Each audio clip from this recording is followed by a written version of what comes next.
Trump responding to demand for lower costs for consumers. Democrats engage in possible insurrection against the U.S. military. What if he gave a party and nobody came? This is Dr. David D. Schein for Saving America with my own take on key stories from this past week focused on politics and business. And we have a boatload of stories for you today.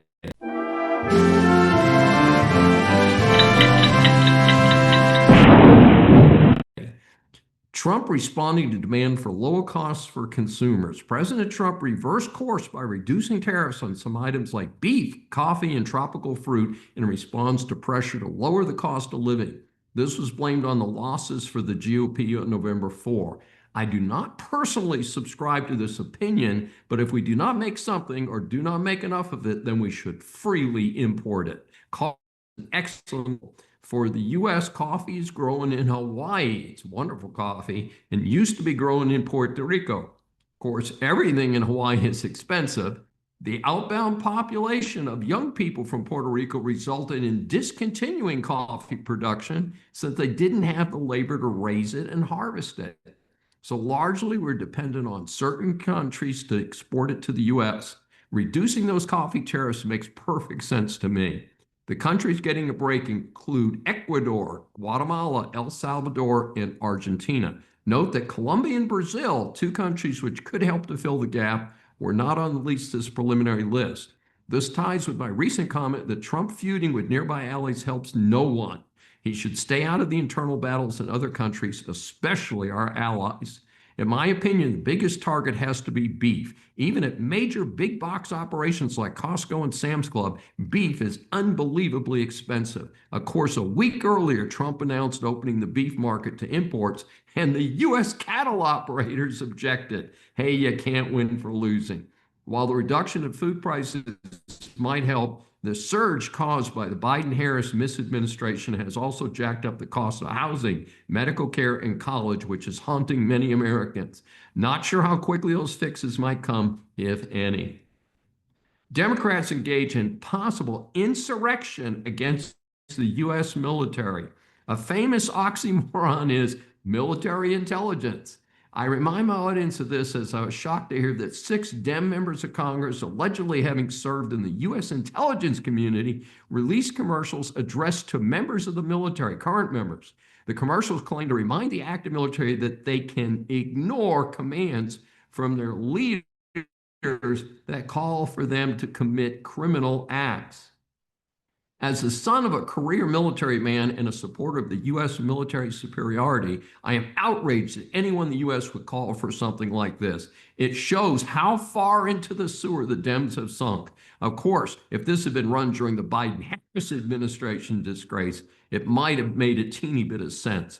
The disgraceful scum are Senator Elisa Slotkin of Michigan and Mark Kelly, Arizona, U.S. Representatives Jason Crow from Colorado, Chrissy Houlihan, and Chris DeLuzio from Pennsylvania, and Maggie Goodlander of New Hampshire. I call on real Americans in these states to make sure that these anti-Americans lose the next time they're on the ballot.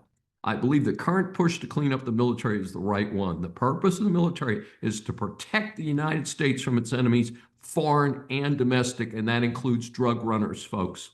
I consider the referenced statements to be encouraging acts of insurrection. The vast majority of Americans want to be safe from criminals and want to see the incredible wave of death from drugs ended now. What if he gave a party and nobody came? Sometime back, I spoke about the terrible destruction of a rainforest in northeastern Brazil to build a big highway to Belém in order that that country host the 2025 annual United Nations Climate Conference.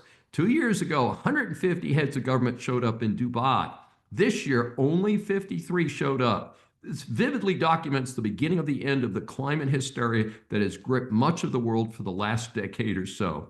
The ridiculous juggernaut was the Paris Accord of 2016, with many major countries signing off on it. The U.S. got on board under the failed Obama administration. In the U.S., it became a political football, with Trump one taking the U.S. out of it, then Biden returned to it, and then Trump too killed it again. The major problem was the basic idea behind the accord. Supposedly, the industrialized countries would both dramatically cut their carbon emissions and give money to the less developed countries to help them develop with less environmental impact. The worst part of the whole mess was allowing China to be considered one of the poor states while it competes with the United States to be the biggest economy in the world. As they say here in Texas, that dog won't hunt. Quantum computing and the AI rely on huge amounts of energy, so the world is going to need to make a lot more of it just to keep rolling into the future, not less. Windmills and solar farms are not going to be able to keep up. Nuclear power is the long-term best bet. Even long-term climate alarmist Bill Gates has come out recently to indicate that the sky is not falling. And quick to me that we stop real pollution around the world. But a lot of this climate alarmism does not address basic pollution issues. Watch for a potential problem with reward credit cards. Just as cash is disappearing and the use of credit cards is surging, now we have something else to worry about. Most consumers know that merchants and other sellers pay a fee to credit card companies as a percentage of your purchases. Turns out the so-called reward cards charge the merchants more. My family uses some of them, in fact. In the push to reduce credit card fees, there is now a concern that the merchants might begin to refuse to allow customers to use those reward cards. The starting point was ironically supposed to help consumers. That is, a couple decades of retailers accusing MasterCard and Visa specifically of colluding to keep the credit card fees higher than they need to be. So the proposed deal to end the litigation would lower the fees for the next 5 years. This runs against the long-standing honor all cards rule. In fact, as a longtime user of Discover, in the last year or two, seems that all domestic retailers now take that card as well. Not sure how that card provider will be impacted. I know many stores, for instance, do not take American Express, so this could result in a parallel situation for some Visa and MasterCard reward cards. We shall see if the court approves it and how it works in the real world. Saks off. The discount version of Saks Fifth Avenue will start closing 9 of its rough stores across the U.S. beginning in 2026. Instead of trying to be everywhere, they're going to target higher performing retail markets. The locations mentioned include some major markets, which caught my attention. So it might be more going on here than just picking better markets. The East Side Manhattan store is closing soon, for instance. Their online business will continue to be emphasized, however. So it may be, even if the volume is there, if the overhead is high, they will rely on the online market to cover those high overhead areas. So we'll see. Maybe the story is not quite exactly the way it's being presented. DEI is not dead yet at Cal State campuses. As Americans flee from DEI across the country, there are still some slow learners, if you'll pardon the pun. The Cal State University system is still requiring DEI type nonsense despite the national trend.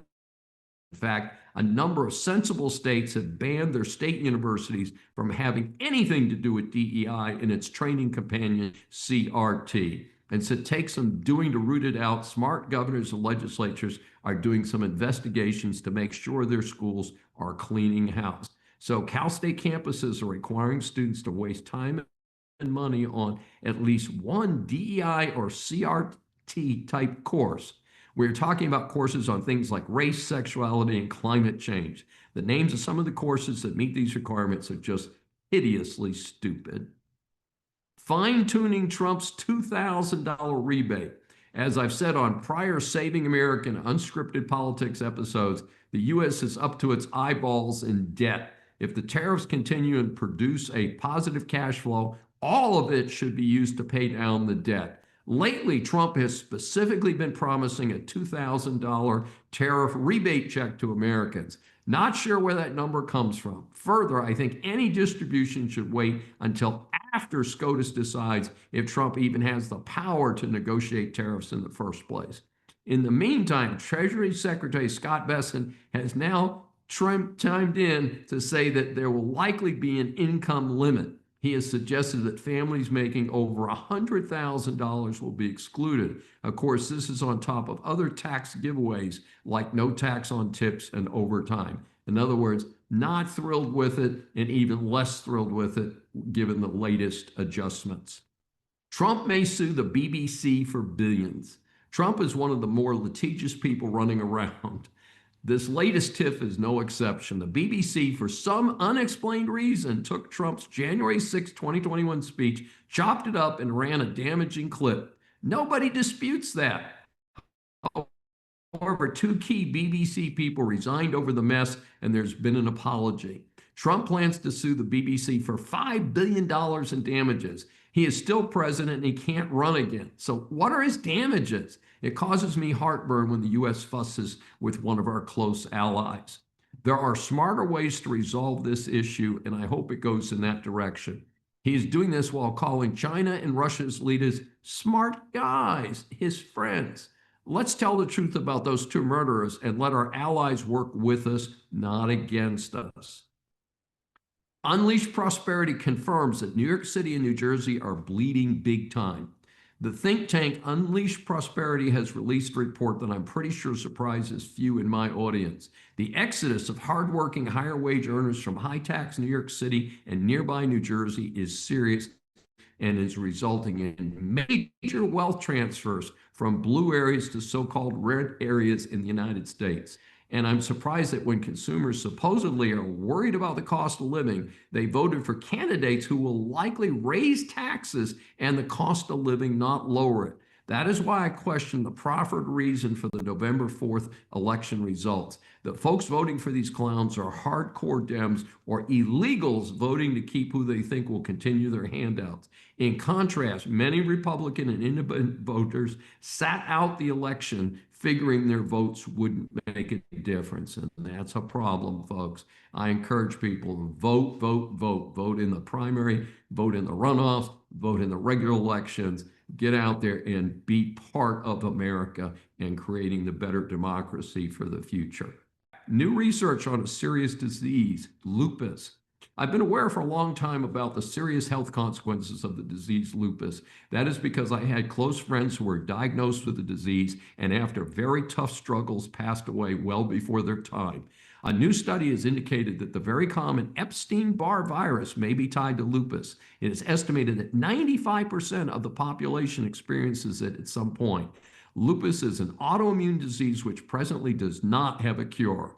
Symptoms include fatigue, joint pain, and rashes. Of course, any autoimmune disease makes the carrier more exposed to other diseases.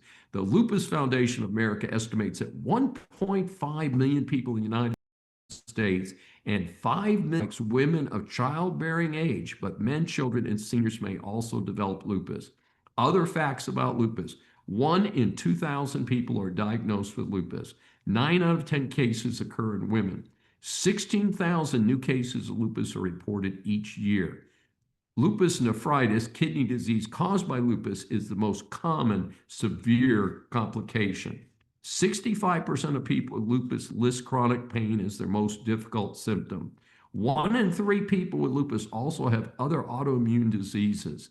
So the significance of the study is that if the medical researchers can tie it to a cause, they can then work on solutions. And I certainly hope that'll happen and happen soon. We have some very exciting medical developments coming, and they can't get here too soon as far as I'm concerned.